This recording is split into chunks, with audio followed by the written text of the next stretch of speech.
ஷே பார்வதி அம்மா,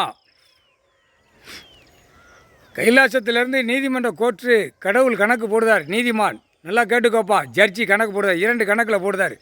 Delhi to Tamil Nadu, Tamil Nadu to Delhi. நீதிமன்ற கோர்ட்டில் கணக்கு காட்டி கேட்டுக்கோப்பா. ஒவ்வொரு நீதிமன்றத்துலேயும் நெட்டில் போட்டு பார்க்க வேண்டாமாப்பா. ஒரு நீதிமன்றத்தில் எத்தனை குளம் ஏரியல் இருக்குது, என்ன செய்தான், ஏது செய்தான், அப்பப்போ பார்க்கணும். அப்பப்போ என்னென்ன செய்தாங்கிற பார்க்கலை. அப்போ விவசாயத்துக்குள்ளே என்னப்பா இருக்குது, இப்போ நெட்டில் போட்டு எடுக்கிற கணக்கு நீதிமன்றம் கோர்ட்டு கொடுக்காரு. பிடிக்கலையான்னு கேட்காரு, பார்க்கலையான்னு கேட்காரு. அப்போ நிர்வாகம் எங்கே இருக்குது? நிர்வாகம் நீதிமன்ற கோர்ட்டில் இருக்குது. நீதிமன்ற கோர்ட்டில் தகுத்து ஆடக்கூடாது, ஓடக்கூடாது அப்படின்ட்டார். அதுக்கு தான் கண், மண்டை, மூளையை சரஸ்வதி லட்சுமியை குத்த விட்டார். அவள் வாக்கால் விடணும், அவங்க நாக்கால் வாக்கால் விடணும். ஏன்னா பேப்பர் இடம் சொன்னால் இடம் கல்வியால் எனக்கு கிடச்சிச்சுமா, ஆணும் பெண்ணும். பணம் பேய் பேப்பர், செத்த பேய் பேப்பர், லட்சுமியால் எனக்கு கிடச்சிச்சு, அதனால் நாங்கள் ஓஹோன்னு பூமியை அழிக்கும்னு அழிச்சிட்டான். அப்போ அந்த 2 பேரும் அந்த கண்ணில் குத்துற கணக்கு அவங்க விடணும். அது விட்டாச்சுன்னா ஆட்டாமட்டிக்க ஒரு அடிப்பார். தப்புக்கு தண்டனை உண்டு. தப்பு செய்கிறானா அதை தண்டனைக்கு விட்டுருவார். தப்பு செஞ்சு வச்சுருக்கான், அந்த தப்புக்கு தண்டனை கடவுள் தான் கொடுக்கணும்.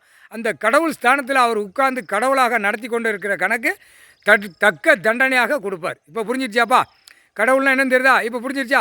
தப்பு செய்கிறவனுக்கு அந்த கணக்கை போட்டு பவரை எல்லாமே விட்டுருவார். பவரை விட்டு நசிக்கிடுவார். எல்லாம் அடிக்கிற இவர் தான் அடிப்பார்.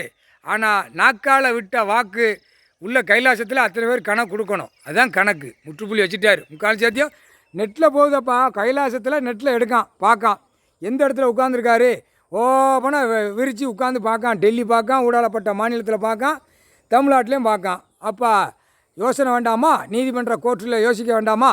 உட்காந்து பார்க்கணுமா வேண்டாமா? அப்போ கோர்ட்டு நிர்வாகத்தை தகுத்து போகுது வெளியில். ஜனநாயக ஓட்டு முத்திரை போடுறவன் 50% அழிக்கான். 2ஆம் நம்பர் வியாபாரம் பார்க்குறவன் பூமியை அவன் 50% அழிக்கான்.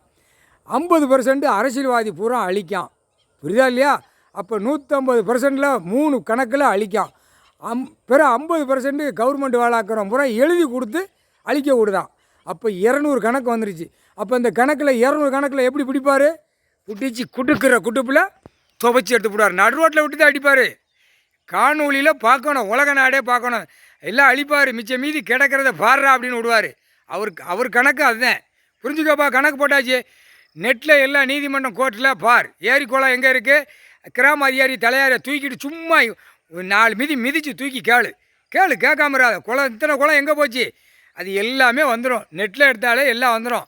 எல்லாமே முங்கி போய் கிடக்கு. இப்போ விவசாயத்தை அழிக்க 2ஆம் நம்பர் வியாபாரம் பார்க்க அழிச்சிக்கிட்டு வரான். பார்க்கலையா? அதை பார்த்து நிப்பாட்ட வேண்டாமாப்பா. ஏன் இவ்வளோ கணக்கு கொடுத்தியா நிப்பாட்டாமல்? ஏன்னு தூக்கத்தில் இருக்கலான்னு கேள்வி கேட்காரு நீதிமன்ற கோர்ட்டு. தூக்கத்தில் இருக்கலா?